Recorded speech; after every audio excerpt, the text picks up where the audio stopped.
and welcome to a very special cover story conversation. I have with me Dr. Sanjay Baru, author of The Accidental Prime Minister, but he's also written a lot of books on policy, on economy, and of course, on the state of the nation. So good to have you here, Dr. Baru. And of course, today we are going to be talking about the state of the opposition. Now, that's a conversation you and I have had many times before. And in terms of Modi versus whom, and you mentioned Mamata Banerjee once, I wonder if you're still holding on to that theory. But what is happening within the opposition? Well, first of all, I think what we are looking at in the country as a whole is the fact that the consolidation of the Bharatiya Janata Party, particularly in the northern part of the country, in the Hindi-speaking states and Gujarat, while regional political parties have been able to consolidate their position in the non-Hindi speaking states. And when I say regional political parties, I include the Congress, which is in power in Telangana and Karnataka, where essentially the platform has been a regional platform. Though Rahul Gandhi played some role in the victory of the Congress party in Karnataka after the Padayatra that he did. But essentially, I think the sentiment that fed into that election was a regional sentiment. So in Tamil Nadu, Kerala, Karnataka, Telangana, Andhra Pradesh, Orissa, even Orissa for that matter, and certainly Bengal and Punjab, which are all non-Hindi states, the regional parties have been able to consolidate their position. Now, the attempt of the Congress was to convert, or rather the attempt of the opposition was to convert these disparate regional groups into a single India alliance. And that India alliance has not yet gelled. I think to simple fact, as you say, what is the state of the opposition? The alliance that was formed has not gelled. And one can go into various reasons why it has not gelled. But the fact is that the so-called opposition is a disparate opposition. It's not a united opposition. And I think the BJP, which has not done well in the last Lok Sabha elections, let us not forget that Narendra Modi lost the 2024 Lok Sabha election with only 240 seats in parliament, well below the majority mark of 272, and was able to form a government in coalition with Chandrababu Naidu and Nitish Kumar. So the fact is that 2024, the BJP lost that election. So we are now in an interesting. I think that comment is going to get us both into a lot of trouble, Dr. Baru.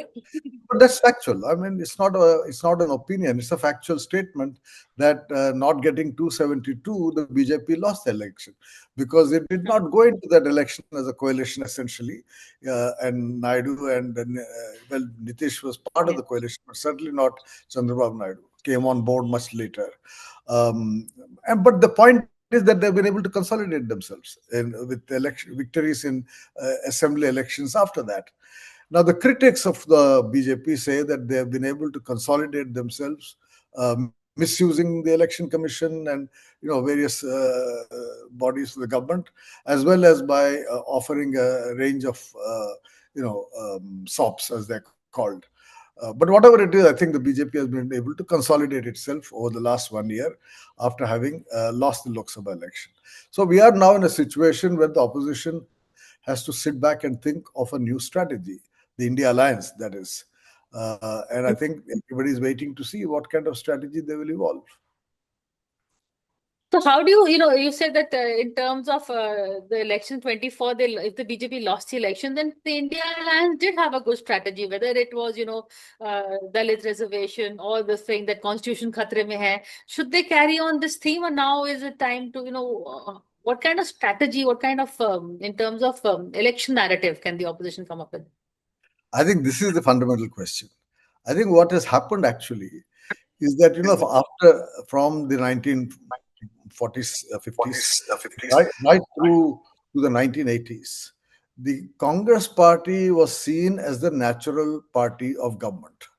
It did not do very well in some elections, particularly in 67. But I would say till the early 80s, the Congress party was viewed as a natural party of governance. I think what we've seen over the last decade and a half is the emergence of the BJP as a natural party of governance. And the Congress particularly, but also other regional parties, particularly Mamata Banerjee in Bengal and the left in Kerala, have painted themselves into a corner as essentially oppositional parties. Though they are in government. I mean, in Kerala, the CPM is in government. In Bengal, Mamata Banerjee is in government. In Tamil Nadu, the DMK is in government. But the India Alliance as an alliance has painted itself as a essentially an oppositional platform rather than Hmm. as a natural party of government. And I think that we have seen this happening in many democracies. For example, in the UK, for a long time after Tony Blair, the Labour Party was not seen as the natural party of government. The Conservatives were seen as a natural party of government. In the United States, for example, for a long time, the Republicans have been seen as a natural party of government till Barack Obama was able to bring the Democrats back. So these things happen in democracies where suddenly the opposition parties are seen not as a natural party of government, but simply as an oppositional alliance. And I think that is where the Congress has to re-examine its strategy. When the Prime Minister Modi spoke the other day at the Ramnath Goenka lecture and said the Congress party is full of Maoists and Muslim League, etc., he's trying to reinforce the image of the Congress as a voice of disgruntled elements, right? But the Congress, for a long time, was the natural party of government. It was not merely a Hmm. voice of disgruntled elements. It was a voice of the Correct. people. So, how do you move from being viewed as a purely oppositional platform, as voicing the opinion of those who are unhappy with whatever is happening, to projecting yourself as, in fact, the legitimate, the natural form of government, a natural platform for governance Party. in a Hmm. democracy like ours? And I think that is where they have to go back to their original platform of a much more plural, liberal, political coalition that represents all interests, all castes, all communities, all regions. I think that positioning has to be reinforced. How they will do it is not very clear, but they have to move away from this. I think somebody wrote the other day, I thought it was a clever remark, that Rahul Gandhi is seen as a kind of Amitabh Bachchan, his angry young man phase. Now, you have to move from being an angry young man to becoming Yes. a kind of mainstream hero in a mainstream Hindi film. And that transition, I think, is necessary, not just for Rahul Gandhi, for Mamata Banerjee too, because Mamata Banerjee also has had the personality of a rabble rouser, of a street fighter, of someone who's an angry woman. I think you need to have a new personality of someone who's capable of being the Prime Minister of India. I think Modi did that. You're absolutely right. In his first term, he was a rabble rouser, this thing, the hero, Hindutva hero. Then in the second term, he focused on governance, inviting industry in Gujarat, and he also toned down his rhetoric. So I think even he did that. We are seeing Yogi attempting that. So that stage should come. You're right. The opposition needs to follow the same game book. Absolutely. Yeah, and I think that is where we have to wait and watch what lessons the opposition parties. Well, I wouldn't, I think we should also stop calling them opposition parties. I think there is also Then an what issue. else? Yeah, there is an issue there in terms of the public perception. There are political parties which are in government. I mean, in fact, when Prime Minister Modi said there's a Maoist and Muslim League elements, etc. I mean, in Karnataka and Telangana, the Congress Hmm. party is a party of government. Millionaires and billionaires and real estate, crorpatis are all running these governments in those states, Correct. and business is going into Telangana and Hyderabad. I come from Hyderabad, and I can see lots of companies coming and establishing Including themselves, Adani. including Adani. In Karnataka also, Bangalore and Hyderabad have become major business hubs. So it's not as if the politics of the Congress, where it is ruling, where it is in power, is that of angry elements in society or marginalized elements in society. In fact, in those states, they represent very much the mainstream of India's power elite, the big business and upper middle class classes. That's the problem with the rhetoric that Rahul Gandhi uses. In terms, if you say he should be all inclusive, he also leans more towards, the Muslims. So then the Hindus feel that, Rahul is not, it's not, it's all inclusive. He's focusing more on the marginalized than the mainstream. And that's why the Congress becomes a party of the marginalized and not the mainstream. So this bleeding heart image he has to fix, right? Well, it's not just him. I think that's what I'm saying. That after all, the Congress party today is in power in two major states. I mean, it's in power in three states, but apart from Himachal, Telangana and Karnataka are important, some of the most developed states of the country in terms of Hmm. economic development. And people from the Hindi heartland are all going there south for jobs. Hundreds of thousands. So the party, in fact, is a party of government. It is not a party of opposition in the sense of being But, huh. representing the views of the marginalized. It represents the views of the mainstream. The Congress does represent the views of the mainstream. So how do you reacquire that image? And it's an image issue, because I don't think it's true to say that the Congress is pro-Muslim, anti-Hindu. Certainly not. I mean, these are all parties that try to widen their political base. But I think the image that the BJP has successfully imposed on the Congress, and I think Congress has not had a strategy of dealing with this image problem, needs to be tackled. And tackle, I guess, by, everybody, Rahul Gandhi is the Congress. So, I agree there is a Telangana CM and a Karnataka CM. But when we look at the Congress, we look to see not even what Kharge is saying, but what Rahul is saying. So, Rahul has to, this is a problem that even Milind Deora and all had with Rahul, because they come from Maharashtra, where industry plays a big role. That Rahul should not shun industrialists. Maybe he should be seen with them in public also. He's never had a picture at a CII for a very long time. I think 2014, I remember he went to some CI events. After that, maybe when you were there, I think, but he hasn't gone anywhere. Yes, I mean, I think this is the problem. I mean, you know very well my views. I think the fact that the Congress party has been taken over by one family, which is what has Hmm. happened, is the huge problem for the party. And a lot of people have distanced themselves because they find that decisions are taken at the dining table, and I think that is the problem. And I remember having conversations with someone like the late Pranab Mukherjee before he passed away. And I think a lot of senior congressmen were concerned about this. The Hmm. party has to function as a political party. You had this group of Correct. 24 with Anand Sharma and Manish Tiwari and Kapil Sibal and all these people who are trying to put forward an And alternative. Shashi Tharoor. And Shashi, exactly. And I think they have a legitimate grievance. And the fact is that if the BJP has been able to paint the Congress as a family-based party, as a dynasty-based party, there are legitimate reasons for that. And this is a serious issue. I mean, in my book 1991, which I wrote about 10 years back, I made the point that one of Narasimha Rao's endeavors, and I know this from conversations both that I had with Mr. Narasimha Rao and my father had with Narasimha Rao, was to recreate the Congress in the image of its past, that is, as a national political party, rather than a political party dominated by one family and its hangers on, which is what it became.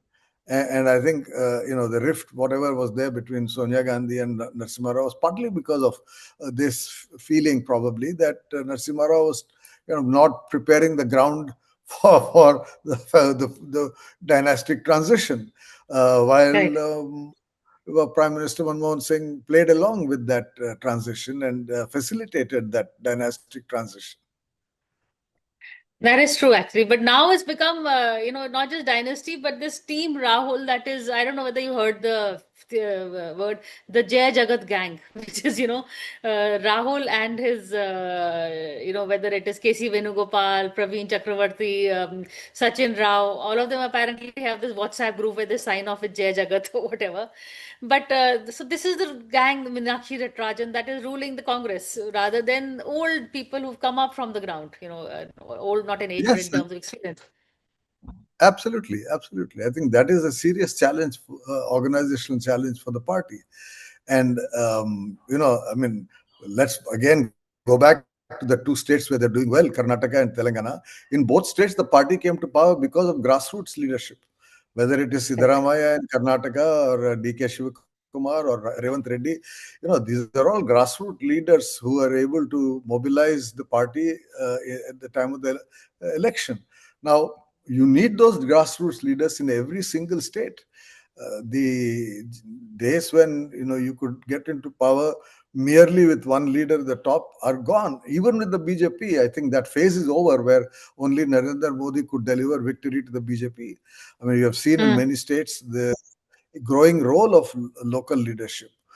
Even recently in Bihar, I mean, after all the election, there was a vote for Nitish Kumar, much more than Yes. it was for Narendra Modi. So you see, regional leaders are important. And as I've argued in my other book, India's Power Elite, the great thing about Indian democracy, the survival of Indian democracy, has been because of regional political leaders. Unlike in many other countries where centralized leadership has contributed to a atrophy of democratic institutions, in India, regional political leaders have been able to defend democracy. And excessive centralization, as we have seen under Prime Minister Modi, has actually weakened democracy. And it's good that regional leaderships are once again asserting themselves. And I support regional leadership for this reason, that I see them as the building blocks of a vibrant democracy. Speaking of which, the defeat, if the victory in Bihar is really Nitish Kumar, then the defeat in Bihar is also Tejasvi Yadav's, because the Congress was just a very small time supporting caste over there. So the fate of other leaders, Tejasvi Yadav, I don't see Akhilesh doing as well also, even though one, wishes him well. But Yogi is on the rise, he has a tough battle ahead of him. So it's easy to blame the Congress, but these guys are also not doing too well. So they all, I mean, is there a one size fits all solution, or each must find its own relevance? No, each must find its own relevance. But the fact is that if you have a Yogi and a Akhilesh Yadav in UP, a Nitish and a Tejasvi in Bihar, a Chandrababu Naidu and the Jagan Reddy in Andhra, Revant Reddy and KT Ramarao in Telangana, you have regional leaders who are active, who belong to the local political kind of framework. They strengthen democracy at the grassroots. We have seen what happened with the excessive centralization under Indira Gandhi, when every chief minister had to go to Delhi to decide the formation of the cabinet. We used to Correct. joke in Hyderabad about T. Anjaya that it was he spent more time in the plane than on the ground, because he was flying between Delhi and Hyderabad. Get clearance for every issue. That was a weakening. The decline of the Congress began with excessive centralization. And I think in many ways, even in the BJP, after all, as I said, they lost the 2024 election.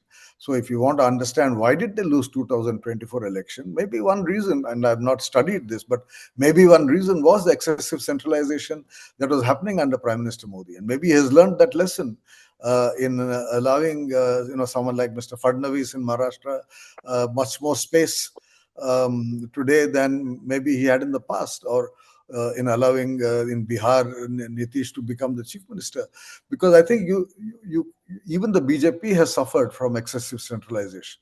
The fact that two individuals are running the whole system is not good. It's not good for the party. It's not good for democracy. And I think if we have a politics that strengthens regional leaders across parties, whether it's the Congress party or the BJP or the communists, if you have regional leaders, after all, even in the Communist Party, it was ultimately Jyoti Basu in Bengal and Achyutanandan and Nayanar and others in EMS before that in Kerala. They built the party. It was not somebody Correct. sitting in Delhi who built the party. That is true. I'm going to take a break and come back and continue this conversation. Maybe we'll now take a little more look at the BJP also and what is happening and the road ahead, but after a very quick break.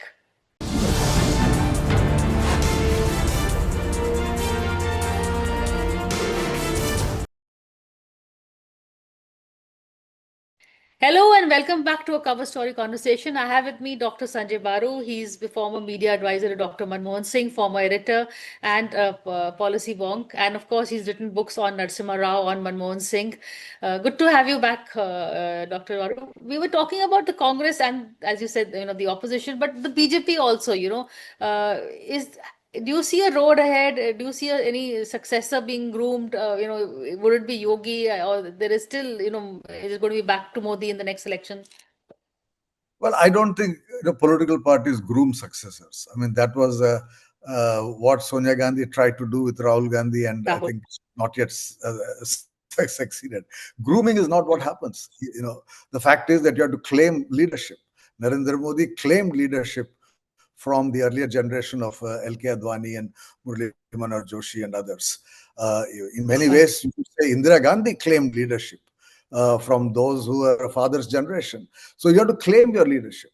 And even Narasimha Rao, if you Hmm. read the book, I've recorded the manner in which he claimed that prime minister.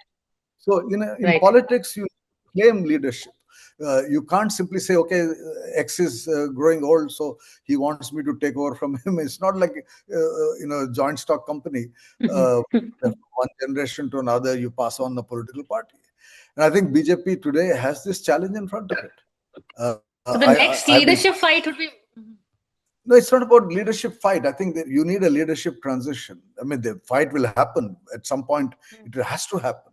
Uh, After all, Mr. Modi became prime minister by fighting with an earlier generation. The events of 2013 are well recorded, right?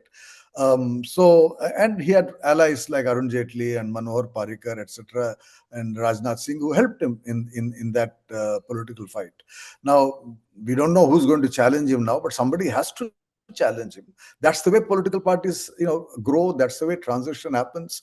If we are going to wait for Mr. Modi to choose a successor, that is what the Congress has tried, right? When Indira Gandhi chose Rajiv Gandhi and then Sonia Gandhi chose Rahul Gandhi. I mean, that kind of private enterprise kind of succession is not good for the future of a political party. It's certainly not good for the future of the BJP if it wants to survive as a normal, regular political party.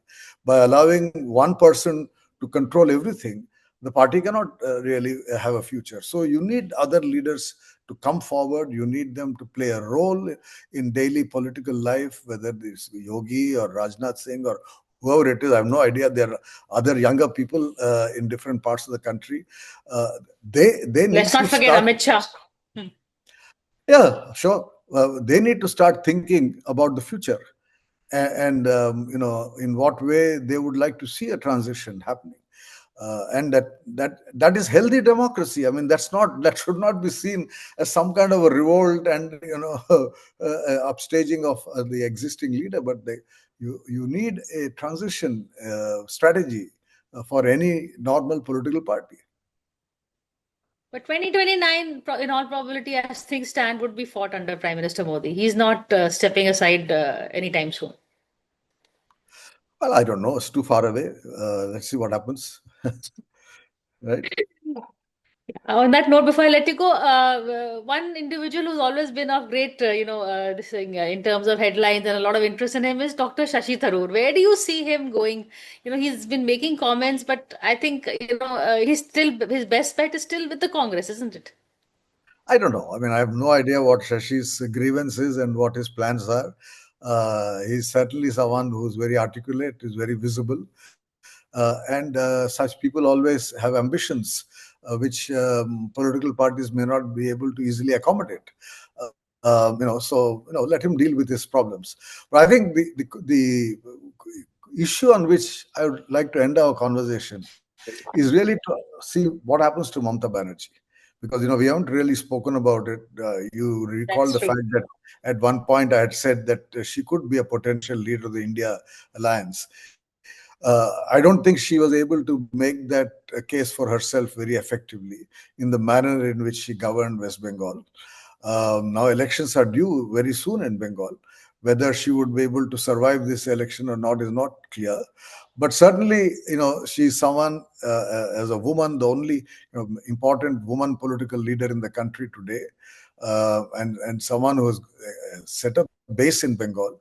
I still think Mamata Banerjee has a future, but she needs, again, what I said earlier. She needs to project herself as a, you know, as someone who's a political party of government, of someone who has done things in Bengal to show that, just as Mr. Modi showed the country that, what he did in Gujarat and said, look, here is what I've done in my state.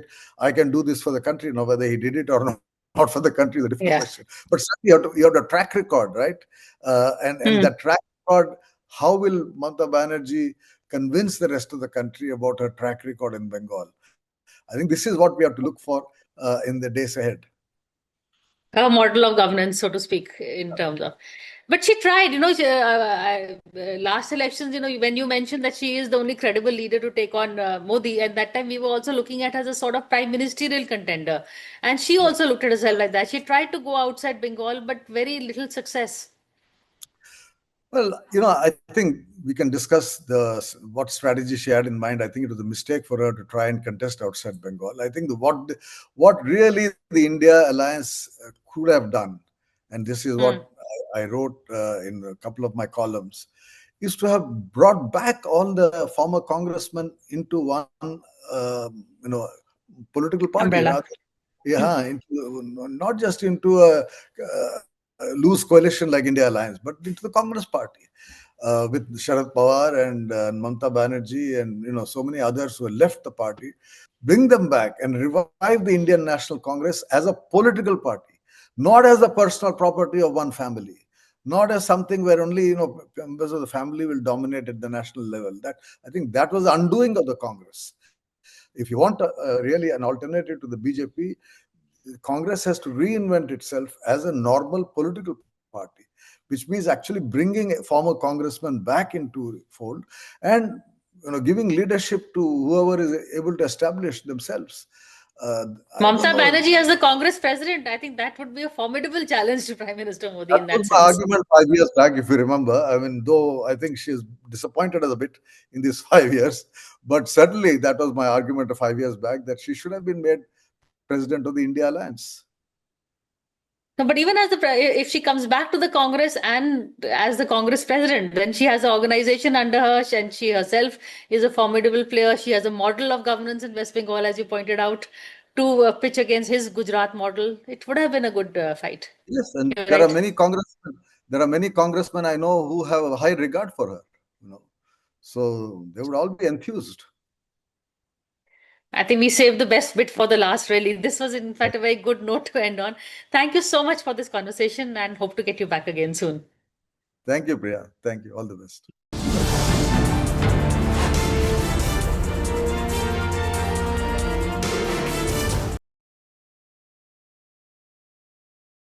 For more such videos, subscribe to the NewsX YouTube channel, hit the bell icon.